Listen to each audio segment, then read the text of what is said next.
Hey guys, Frontwoods Farmer, archery season starts this Saturday, and I wanted to make a video on what not to forget this archery season in a rush.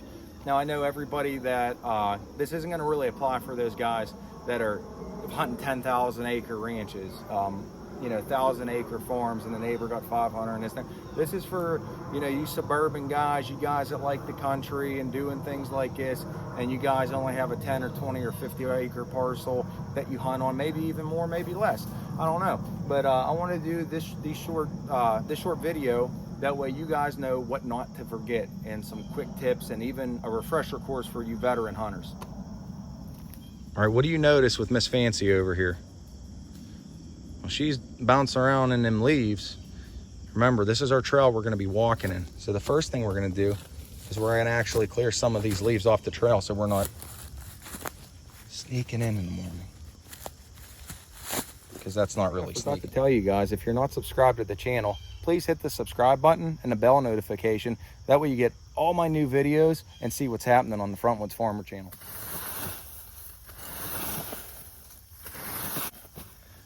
Don't forget too, when you're raking, and see how we're on a bit of a slope, always rake downhill, because I can't tell you how many years I've raked them leaves up this way because it's only 2 feet, 3 feet down. What happens is over time, them leaves blow right back on your trail. So raking down the grade is going to eliminate a lot of that wind blow with them leaves around, and it's going to, you're going to have to do less work every year. Number two, the number two things that I look out for, can anybody guess? Close. You don't want to be in the woods on a windy day. That's obvious because the trees can blow down on top of you. But I always look out for what's not green on my dead trees. So we got a dead tree right here. Let's take a look. And this dead tree happens to be a wild cherry. And you see all that rot in there? It won't take much for that to go down. So we're going to have to chop this down. It's going to also give us a little better field of view, a little less camouflage, but I want to be safe. That's too close for comfort to the tree stand. But you want to watch out for low-hanging limbs and things that could fall off. Also, bees' nests. I've seen wasp nests that are just the size of softballs and bigger. And if one of those come down and you're in the woods by yourself, and if you're far from home, it ain't going to be good. Three. The number three thing that you want to worry about when you're in the woods by yourself, or even with buddies, and you're in black bear or bobcat territory or whatever, you want to have a sidearm, piece of protection. I carry my 1911 45 normally with hollow points in it anytime I go into the woods. And sometimes I have 2 or 3 clips. That's just because you never know if you're going to run into that stray dog, or you just don't know. So yeah, always carry a secondary sidearm. Number 4, you do want to get a comfortable seat. You might be in that seat all day. And if you're anything like me, there's hours upon hours you sit there waiting for that perfect shot and you're like a stone. Well, you want to be comfortable, I agree. And you want to make sure your back and your shoulders and your good shots. But think of this, last night you worked late, but you can't wait to get in the woods. It's Saturday morning and your seat is covered in rain or snow. What I suggest doing is I always bring a 5-gallon bucket along every archery season I start, and I'll leave it in a corner. And that 5-gallon bucket will have a plastic bag draped and bungeed on it. That way I could take it off and I have at least one dry seat for sure. And then my other seat I'll have tipped over, but it's not always dry. Number five. Number 5 is really important to me because I'm friends with a lot of like real big hunters, and they're them guys that camouflage all out, and you can't get a big deer if you're not covered in buck snort urine or whatever the heck it is. Now, to all those diehard hunters, that's really cool, and I'm glad you guys get into it and enjoy the sport so much. I do too, but I don't always have time. I mean, here I am in the woods. Supposedly the horrible rule is you can't go near your tree stand for 78 months before hunting season. Well, I'm just here to tell you guys, don't be like, oh, it's too late, I'm not gonna be able to get in, I can't hunt my favorite stand, whatever. That's a lie. That's false. I've gotten deer going, right after work, greasy, dirty. Look, I'm dressed from work, and that's how I go into my stand most of the time. You're not going to leave your scent and miss that 97 point. It's not going to happen. Now, of course, everything I'm saying right now is an exaggeration. I hope you understand that. But, you can appreciate the sarcasm. You don't have to have no scent deodorant. You don't have to shave your right toe because it might stink. You can have certain things on you. Now, I'll tell you what I've noticed. I've noticed whenever you know, like you're not clean, and if you have like armpit like your deodorant on your armpits is like wearing off, you guys know what I'm talking about. That's one thing that I've had bucks snort at me for. I mean, that's the only thing I think it could have been. Who knows, it could have been something else from the neighbors. But anyway, feet, you don't want your feet to stink, so you know, stay clean. When they say don't shower for 3 days because hunting camp rules, but that's a lie. Clean yourself, go in the woods. If you don't got time, get out in the woods, enjoy yourself, have fun. You don't have to kill something every time. It's not killing, it's called hunting. Get out in the woods. Number 6, so this refers back to maintenance. So we're hunting out of what's called a stationary ground blind. There's a couple different ground blinds, mobile, stationary. You know, they got the bells of hay that look like a big round bell at Field and Stream. They're cool. You also have like those Porta-John fiberglass style. They're great too. I like a stationary ground blind. I like my stationary tree stands. It's a bit more of a challenge. Everybody's gonna say, oh, you can't get a deer out of the same place every year. I do. But one thing is with them is when you build these camouflage, there's no better camouflage than the wood itself. But when you build these, the wood depresses every year from, you know, rot, weather, wear and tear. So if you just see me put on those big logs, every year you got to build them up. Next year they sink down. You just kind of keep adding to them and camouflaging them how you like. So, and if you hunt out of a tree stand, that's a whole new story. But the small little tree stands, I think those are, they're little ones safe. I don't like to hunt out of them. That's just my opinion. If you guys hunt out of them, that's great, but I'm too clumsy. I'll probably fall out of the tree.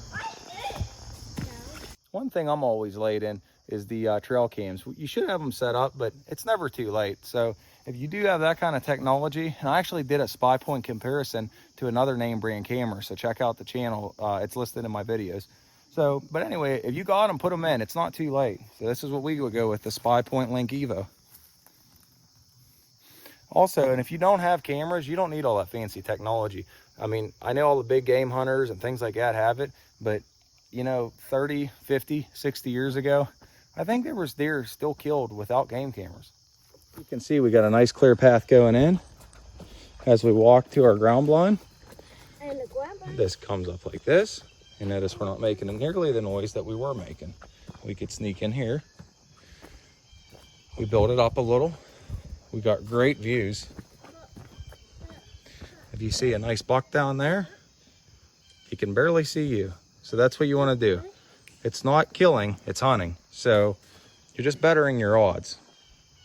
Let's head to the house for some more tips. All right, so that you guys saw me earlier in the woods. I told you I wanted to bring you inside. We just got done outside. We had number 6, and then we went to number 7 with our trail cameras, getting them prepped. And I'm going to show you number 8 right now. I'm going to flip this camera around. We're going to head down the basement, and I'm going to show you the best way to have everything ready for when you're ready to go out the door. Number 8's kind of, I'm going to say, a two-parter. Number 1, get the best bow that you can afford within reason. Remember, you got to buy a nock sometimes for your bow, which is would hold your bow on the string to shoot it out. You got to buy maybe sights, you know, quivers. There's, you know, different counterweights, stabilizers, I think they call those. And but this number 8 that I wanted to show you isn't so much about what bow to buy. I just got a decent Hoyt, and it took me how many years to get. But you don't need that to slay a nice big buck. But did I say 2? I meant a 3-parter. One thing I did just think of is this is a really, really important thing when it comes to your bows. These strings, they can snap. They're dangerous. They're not bulletproof. If you haven't, every year I get my bow strings all checked out. And every year they're like, oh yeah, you're good. I'd rather hear you're good than pull back on that string and have my bow snap in half. And that's happened. I've seen it actually happen in real life where guys pull their bow strings and they snap. And that's dangerous. I'll show you that right here. There's my front door. Here's my bow. I grab my bow, I could go out the front or I go out the basement. Let's go down the basement and I'm going to tell you what number 9 is. One thing you really don't want to forget about hunting this year, especially archery and or rifle. Okay guys, so if you made it this far, you're up to number 9 and that's cool. I'm going to remind you again, don't forget, subscribe to the channel. There's a lot of cool things we do, from canning to hunting. We do fishing videos, a lot of how-to videos as far as diesel power, farming videos, homesteading videos, and you guys could always put down below in the comments Tell me what you want to see on the channel, because I love to hear from you guys. This little table I made right next to my gun safe, it may look just like a little rickety old table, and it is. It's what I have. But tomorrow, the day before archery, it gets transformed every year. And I'll show you too after I do it tomorrow. And it looks like a mess now, I'm sorry. But you'll have a plaid shirt, you'll have t-shirts, you'll have hunting bibs, you'll have my licenses, you'll have ammo, you'll have nocks for your arrows. We're gonna get this little table set up, and this is my central location to have all my hunting supplies. You need that. A good place for your rifles and your shotguns and everything. It doesn't have to be this fancy Liberty safe that I have. You could have them, in a separate room, safe and secure. But whatever you do, you want all your hunting things organized. So we got our safe for our rifles and all our ammo. It's right near our door. That's where we always go out to hunt. We got our central location for all of our hunting supplies. Our doe calls, our buck calls, our turkey calls, everything every year. Upstairs, we have hanging in the hallway between the 2 points is our archery. Because sometimes for archery, it's not so cold. So I'm not down here getting all dressed up and everything and getting prepared for the Arctic. I go straight out the front door and I head to my tree stand, because sometimes, like right now, days can get up to the 70s, and I don't even hunt much in the 70s. My rule of thumb is I like to let the first frost hit on the ground before I get an animal.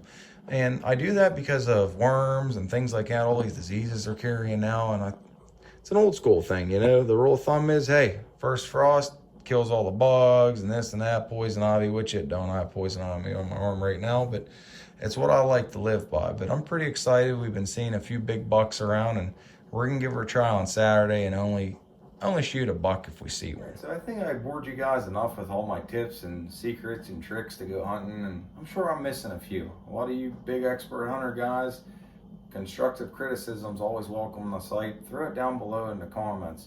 But pretty soon here, we're getting a shower, we're off to bed. It was a late night for me, a late night for you guys right now, maybe too, if you were in the same time zone. But anyway, I just wanted to share, some things not to forget this hunting season. I know I'm a little late on the video, but hopefully it helps a couple of you guys to get encouraged and get out of the woods. Man, I really like this 6.5 Creedmoor. We may have to have a gun review, because this is the most accurate rifle we've ever had. But wait a second, I forgot number 10. The most important thing besides safety in the woods, besides getting everything ready and having this awesome time and trying to get that big deer, the number one I want you to not forget is to have fun. Get in the woods. You might not have the best high-powered bow, the best spy point equipment, cameras, and these are all the things that I have and I love. I'm not gonna lie, but it took me years to save up. My best times is when I was out with me and my dad, and we're going down in the woods, sometimes my mom, and we had nothing. We had some old ratty clothes and threw on some orange. It's rifle season, I'm cold. I didn't even like to hunt then, but it's the memories you make. So if you have little ones, yeah, of course, always be safe, but always make it fun, have a good time. If you don't get the biggest doe or buck, or you don't get nothing that year, you have peace of mind. You're out in the woods, you're enjoying yourself, getting fresh air, getting closer to nature. So, and if you're not subscribed to the site, that's what we're about here. We're about having a good time and just doing what we know, and we like to hear from you too. So leave a comment down below.